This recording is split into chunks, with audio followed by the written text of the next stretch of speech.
giving our money, arms, prestige to various groups trying to overthrow this or that government around the world, we probably got to know who they are and what their agenda is, and often we don't. You're seeing it right now in Syria. I'm not defending the Assad regime. I'm merely saying just because Bashar Assad is a bad guy doesn't mean that people who oppose him are good guys, and so we should pause before we start sending him weapons. But so often we don't. We just weigh in like we know what we're doing, and the blowback and the unintended consequences are sometimes profound, as you know. And as you know, because you wrote about this last year, now they're openly in the Washington Post saying, oh, my God, al-Qaeda got all these weapons. They may attack Europe with them.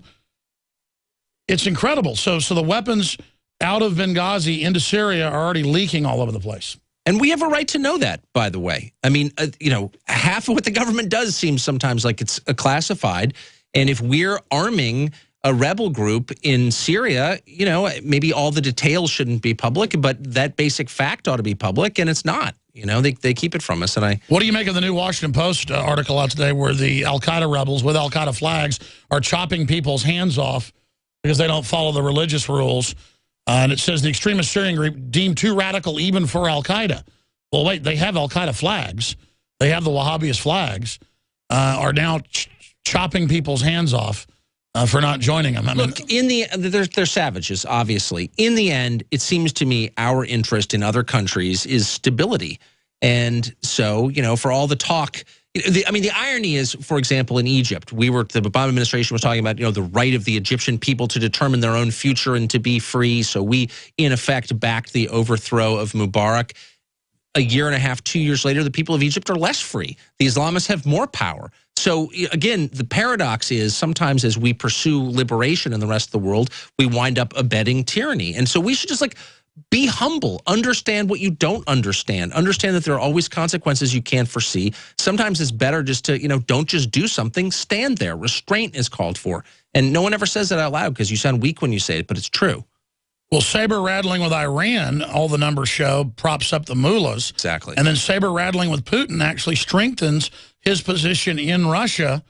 And I just don't see how the State Department could be involved in giving top ministerial jobs in Western Ukraine now, in Kiev, to known neo-Nazis. Well, look, Cuba is the perfect example. I hate Fidel Castro and his brother Raul. I think communism is the most evil system ever devised.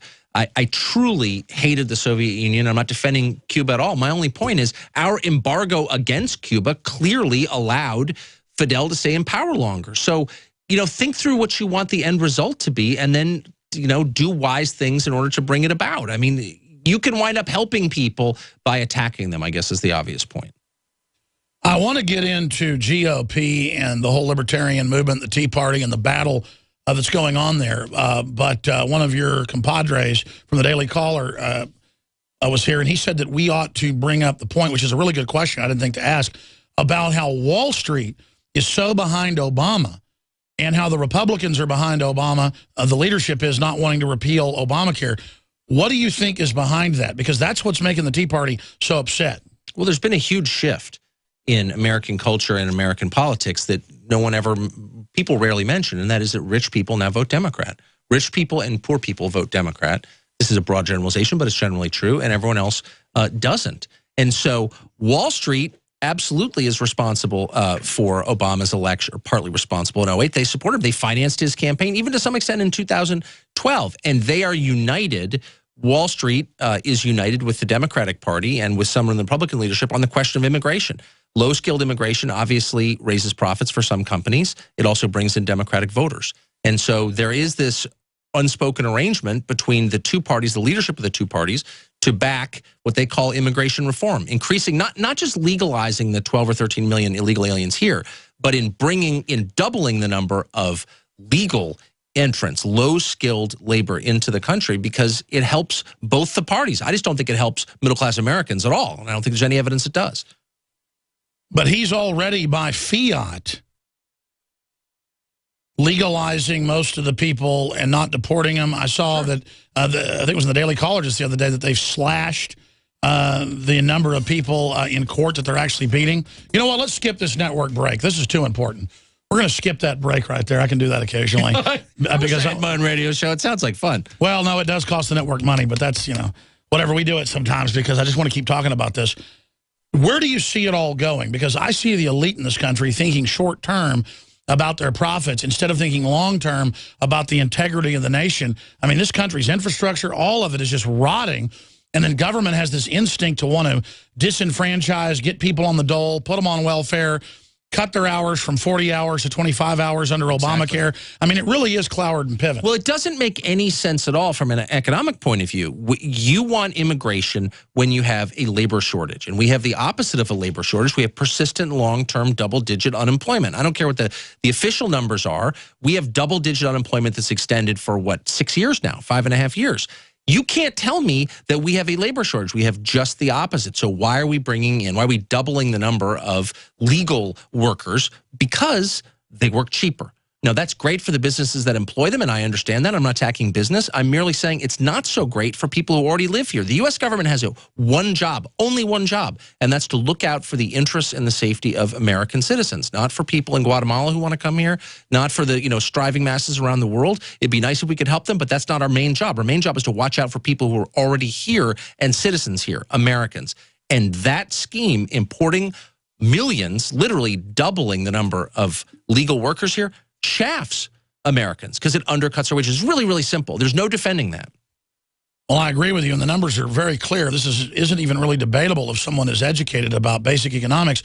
Look at Switzerland. They don't let anybody in. Their money gains value, doesn't lose it, and they only let skilled people in, and they absolutely are the richest country in the world, highest standard of living.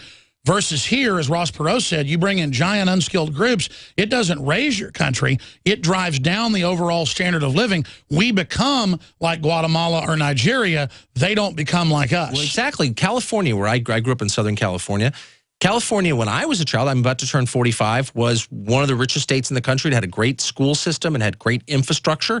And it was also, by the way, a pretty conservative state. It voted Republican in presidential campaigns. One of the reasons that the main reason all of that has changed, the schools have disintegrated. It's too crowded for the infrastructure that exists. And the state has moved dramatically left. Immigration. That's the reason. The demographic balance of the state changed. It is more like Oaxaca than it used to be. I'm not attacking anybody. I like Mexican immigrants because they work hard and they don't beg, and I'm not a bigot. But it doesn't change the fact. It doesn't change the fact that like 80-something% vote to take my guns, and until we're able to deprogram these people, they get here and they get the welfare. They believe the Democratic Party is for them. The Republican Party leadership goes along with it. It is literally game over. Bring in an outside group to vote for Obamacare, to vote for socialism, to vote for gun control. That's why the Democrats are serious when they say they're going to turn Texas blue. They will. Well, they'll bring in 10 million illegals, and now you got MSNBC saying my kids belong to them, and they will come and they will run my life. Yeah, there's no doubt about it. And they are doing this with the complicit support of the Republican leadership because it benefits a small number of people. I am not, just to be totally clear, I'm not a conspiracy nut. I don't think this is a secret conspiracy. I think it's completely out in the open. The Chamber of Commerce is lobbying for this immigration bill, and La Raza is lobbying for the immigration bill. And they have different aims, but they have the same goal, which is to increase the number of immigrants who come here. And by the way, we're at the highest level per capita of immigration in the last 100 years. We have more foreign-born Americans than at any time in the last 100 years. We've absorbed an awful lot, more than 1 million. It's a political takeover. For 50 years. And the people part of the takeover are going to have their prosperity destroyed. It's not like they're even taking over and they're going to win. They're taking over, and it's going to be Oaxaca. Well, it's awesome for rich people. I live in an affluent neighborhood in Washington, D.C. D.C. is the richest city in America, and immigration is great for us because it's good for business, and it's awesome for people seeking inexpensive help. I mean, to be totally blunt with you. And so rich people benefit from immigration. But anybody who's not rich does not benefit from it. And so it is, in a way, an informal conspiracy against the middle. It's ordinary people do not benefit from it. They just don't. And when you press advocates in this, well, how exactly does it work that you import labor when you have an excess amount of labor? Why does that help? And they'll say, well, because you expand the economy. Really? Where's that worked in the United States? And they say, well, it's worked in Silicon Valley. Really? Because Silicon Valley employs fewer people than it did 30 years ago. So I'm not attacking Silicon Valley. I'm merely saying that you know, the current information and finance-based economy we have does benefit people, but it benefits as a proportion of the population, a smaller number of people than the manufacturing economy we used to have. So Obama looks around and he's like, I'm upset about income inequality. Well, you know, you should be, because you get an unstable country when you have dramatic disparities in income. But do you understand why we have it? We have it partly, maybe largely, because of immigration. That's right. And, of course, you know what La Raza stands for. The race. And my issue is, I look at the Democratic Party and the demographics, and I've always been nonpartisan, but you can see they're going to get rid of the Republican Party right now. They are making it commit suicide. The Republicans are absolutely helping in this, and I don't want to have a total one-party system. We already almost have this with these committee chairmen, but when you look at La Raza and Mecha and their slogans, for those inside our group, everything, for those outside the group, nothing, and you look at how the Democrats were anti-civil rights, anti-Civil Rights Act, anti-voting rights, up until the Republicans beat them. And people like my grandfather ran for office in Texas and won, you know, as a Republican when nobody was a Republican in this state, you know, back in the 60s. And the Democrats went from being the Ku Klux Klan party of race with Senator Byrd and all them to literally going, okay, we're going to go race politic with the minorities, make them the majority. And so basically they went and started financing Mecha, La Raza, all of the Ford Foundation. And that's why you have this new race-based system where we all have been conditioned as Republicans or as libertarians or as white people to be, oh my gosh, we're loving, you know, we're not racist. Yes, please, you know, do whatever. I'm sorry, I'm white. Beat ourselves with whips on the head. And then meanwhile, the Democrats have just recreated the Ku Klux Klan movement, but they've done it with minorities.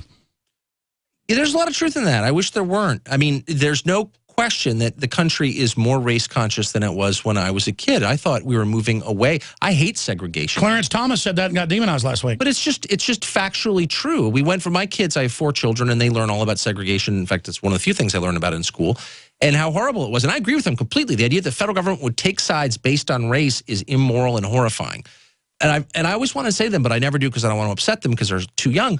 We do that now. The federal government takes sides and hands out spoils based on your skin color. It hasn't changed. In fact, it's become even more entrenched. What was once a tradition in the South and the law in southern states is now national under the rubric of diversity. Here's the problem with it. Not only is it unfair, it also creates undue ethnic awareness, which you don't want, and it's going to create ethnic politics. And the problem with ethnic politics is it's inherently unreasonable. People hate each other. If you and that's Democrat, big city politics, man. Where they break everybody. The Romans 2,000 years ago controlled Rome, where they broke into ethnic groups. We're just going back to the great game. Here's why you don't want it. Every other country has it. We've never had it.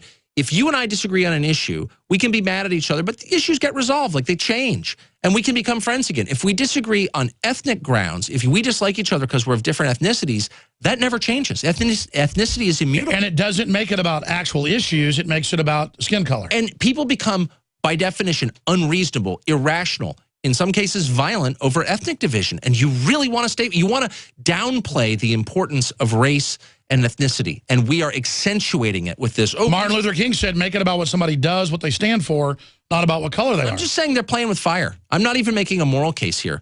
I could, because it is immoral, but leave that aside. An atheist could agree that it is dangerous to fuel this fire. It can get out of control. There isn't a... No, you're right. Race stuff is like a religion. Oh, man, but you don't want to mess with it. Because people, I mean, it just can flare up. I've traveled to a lot of countries and covered a lot of conflict around the world.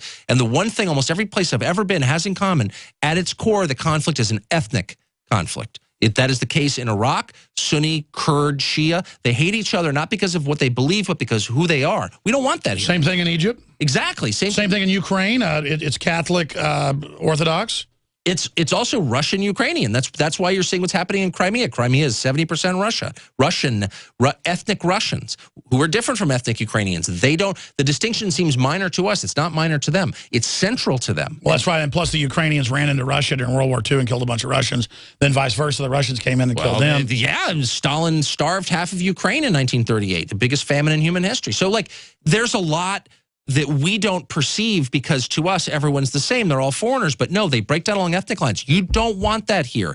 And we're accelerating it. I want to ask you when we come back, Tucker Carlson is with us at thedailycaller.com. You see his news featured at Infowars.com, other big sites like DrudgeReport.com. I want to ask you when we come back, though, where you see our future straight ahead. And I want to talk about Hillary Clinton. You've got the 2016 bombshell. I mean, is it true that she's ill and is going to pull out, or they just know she's so unpopular they're going to claim for now that she's ill? And we're also going to look at a whole bunch of other issues, the imperial presidency, the future of the media. We're on